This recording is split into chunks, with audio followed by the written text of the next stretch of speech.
April 17th. That's right. Live on FS1. What we got, man? How we looking? Back from injury, looking good. What can the people expect? Man, I'm feeling great, man. You know what I'm saying? It's a big surprise for the people. It's been a year and a half since I've been off. I know people don't know what to expect right now, but I'm feeling strong. I'm feeling smart. I'm feeling confident. I'm feeling more ready than ever, you know? So, So when looking at the journey, man, of course, you came back, you bounced back from an injury, of course. Good to see you back on your feet. Now, the game of boxing, I mean, I tell people all the time, it's not necessarily a team sport. Well, at least inside the ring, it's not a team sport. So when looking at, the grit, the grind, pretty much the overall hustle and the preparation that you make from a month to month basis in this case, like how do you correlate that to the game of life? I mean, that's one thing I always look at. It's an individual sport. I mean, you can look at, of course, hockey. I'm sorry, not hockey. You can look at tennis as well as golf, as some individual sports. But boxing carries a different weight. So talk about the everything. If you had to make a correlation between real life and the sport that you're pretty much participating in, that you've thrived in, what is the correlation? with life and boxing, man, dealing with boxing and boxing, you got to stay ready at all times. And that's how you got to be in life to stay ready at all times, man. You know what I'm saying? Make sure you're prepared for any opportunity to come your way. Because in boxing, you can get a call at any minute for a fight. You know what I'm saying? So you got to make sure you stay ready at all times. And it's a fight, man. It's a fight from start to finish, man. You know what I'm saying? It's a dirty business. You got to fight, man. It's a fighting sport. You got to fight to get to the top. You know what I'm saying? And in life, you got to fight to get to the top. You got to pay the price to get to the top.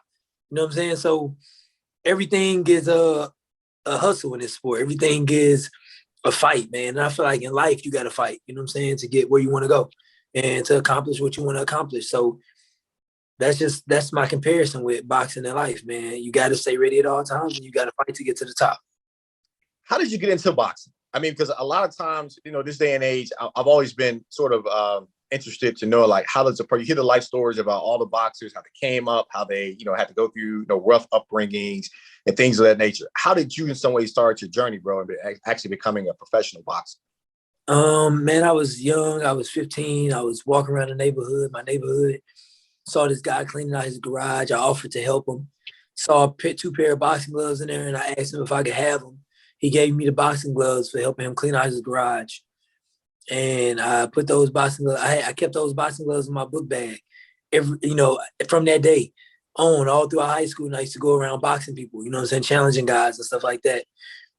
And I was knocking people out, grown men and stuff in the neighborhood at 15. And one day I was like at the park with one of my homeboys, and we got in the gloves and he beat me. He used to always beat me. And I'm like, dang, bro, I used to always try to go back and beat him, but he always beat me.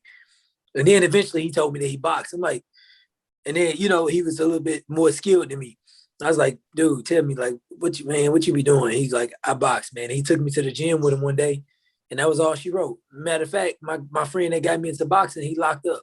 He just got locked up for murder. You know what I'm saying? So, yeah. What's your motivation, bro? I mean, inside the ring, is it about family? Is it mostly just a pride thing? Is it a heritage? I mean, what normally drives or fuel you to continue to keep on keeping on? Coming off injury, and just not just the injury itself, but over time, what's that driving force that keeps you going?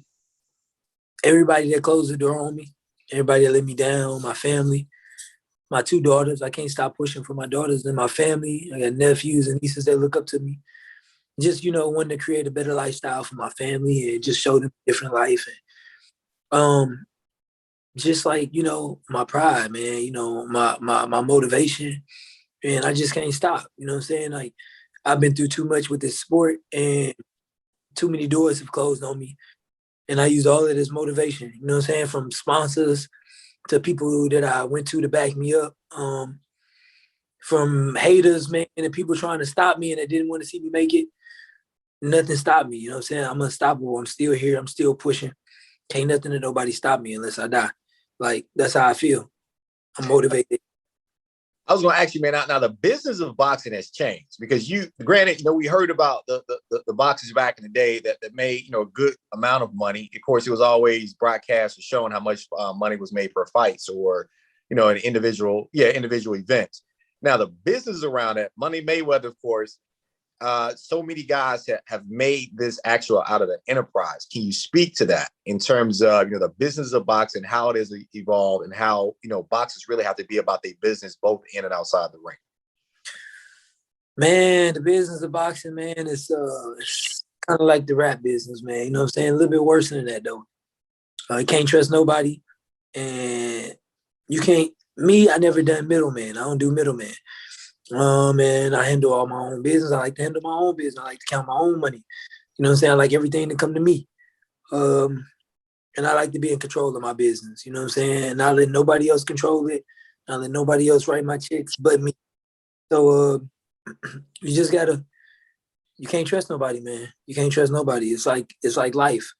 It ain't just the business in boxing, it's the business in the world, period. You can't trust nobody when it comes to business, man. You know what I'm saying? Blood to turn on you over money. So you just gotta just keep your money close, man, and handle your own business. Let's talk about the injury. You had the injury, somewhat of a scare of a fight that you basically still had won. What did the road to recovery teach you in terms of how you've been able to bounce back, man? How you've been able to refocus and still sort of press through? Man, my injury was a rude awakening, man. You know what I'm saying? Like when I got injured, man, I went through, a breakup when I was injured. I just went through like, man, I really went into depression. You know what I'm saying? Like, cause that was my life. That was my dream, and my dream was crushed. I tore my patella tendon, and then a month later, I tore my left patella tendon. You know what I'm saying? So I tore both of my knees, man, and I couldn't move. I couldn't work. And I was losing money, spending money, man. I mean, I couldn't make any money because I couldn't move around. Man, it was real depressing for me. You know what I'm saying? So I'm just thankful that I got out of that depression.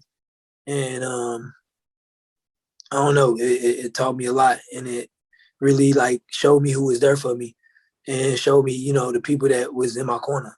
You know what I'm saying? Because a lot of people went MIA on me, and I was by myself. So it taught me a lot, man. It taught me to love myself and, what I'm saying, stay motivated and push myself. You know what I'm saying? At the end of the day, I only got myself to depend on. If I didn't stay motivated, if I didn't motivate myself, I probably wouldn't be here today. You know what I'm saying? All the lights and the glamour went away and I was injured. It all depended. Everything was dependent upon me. You know what I'm saying? Me believing in myself. So I had to really dig deep to get out of that hole and believe in myself to get back to where I am today. Because I was quit. I had quit boxing. I was giving up. So. Okay, well, who was your idols growing up? I know I grew up in the Mike Tyson era when I first started watching. And of course, we all heard the story of Muhammad Ali. You heard about, the Joe Frazier bouts, throughout the years. Of course, Money Mayweather doing his thing. Daniel Holyfield. I'm just naming a few that in my day growing up that I've always heard and known about. Who are the guys that motivated you? Who were like those Michael Jordan / LeBron James, Kobe Bryant in your eye that pushed you and inspired you to keep on working on your craft and get better as a fighter? I liked Muhammad Ali, man. He was the people's champ. He was a people's person. He was interactive with his people. He was an idol, man. You know what I'm saying? He spoke up for our people. He left a message, man. You know what I'm saying? So that's why I support him, man, because he was part of the community and he spoke up. He used his power to speak up for us. You know what I'm saying? So I respect that.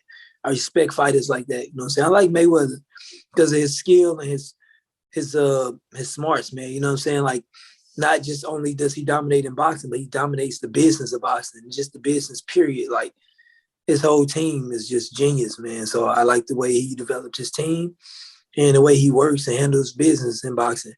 And he milked the game, man. You know what I'm saying? He milked it like no other fighter ever will. And like I said, I like Muhammad Ali. I like Mayweather.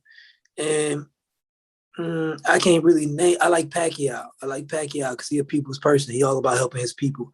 He all about being a leader and seeing people grow. I like people like that. You know what I'm saying?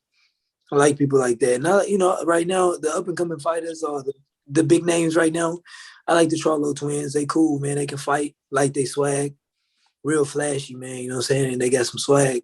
So I just like the way they market themselves and conduct themselves. So I just like, the fashion side and the fighting side of them. You know what I'm saying? It's real motivating. And to see them building a family and taking care of family, man, is like the American dream. You know what I'm saying? So I support fighters like that, and those are some of my idols that I look up to.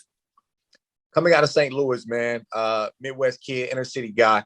What's your message to that next fighter who have those dreams? Regardless they come from Midwest, St. Louis, street, suburbs, whatever the case may be, but especially those that have to literally get it, typically out the mud. What's your message to them to get them focused, or in some ways to inspire them to make that next step and pursue their dream as a boxer? Believe in yourself, have confidence, no matter what nobody say. Believe you the best. Never let them catch you slacking, and just believe in yourself. Believe you the best, no matter what nobody say. Always believe you the best, because it's gonna start with you. People gonna look at you crazy, but believe you the best. Always believe you the best. You gotta have that mentality going into the ring because you're a fighter. So always believe you the best. Be confident. Believe in yourself. And like I said, never let them catch you slacking. Stay ready. If you weren't boxing, brother, what else would you be doing right now? Matter of fact, I own a security company called Price Protection. A small security company that I'm building right now.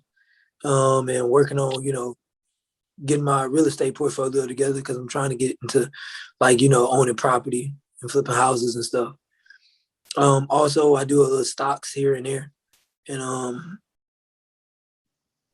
I like marketing and sales and stuff. I'm a people's person. I'd probably be doing sales for a big company, selling something in healthcare or software or something like that, Definitely. Darwin paid the price. I like that. April 17th, FS1, live from Los Angeles, California. I mean, any other things you want the people to know about you and to look forward to, man, in the weeks, months, and maybe even years to come as you continue to grow as a professional fighter, but most importantly, show what the price is really all about? Just stay tuned, man. I got some big things popping off. I'm starting my Pay the Price brand and dropping a clothing brand real soon. Also dropping, TV webisodes and stuff like that with Pay the Price TV.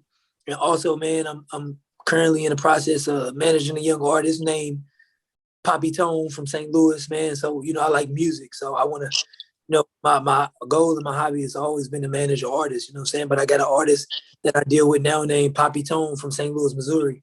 You can follow him on Instagram at Blow Mob Poppy. He's a good rapper, man, good artist, man. Definitely check him out. I want everybody to check him out that follow me. Good style, good music. And it's about to take off for him too. Man, shout out to the homie Poppy Tone out of St. Louis. My Midwest fam out there still doing a Midwest swing. We appreciate you, man. If you had to tie, one last question, if you had to tie in some ways any type of art to, you mentioned a rap game. What makes boxing an art? That's the question I was wanting to ask you earlier. What is it? Is it the foot movement? Is it really just stay on your toes? What's the artistry that comes with being a boxer? Dude, it's like playing chess. You know what I'm saying? It's all about technique. It's like playing chess.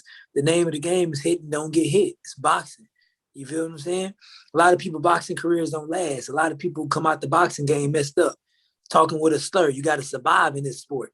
You feel me? You got to know how to hit and not take the big shots. It's an art, man. You got to know how to really box, man.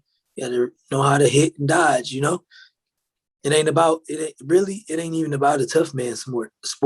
It's about surviving and winning, knowing how to win, no matter if you look boring or not, as long as you win and not take a lot of punishment winning.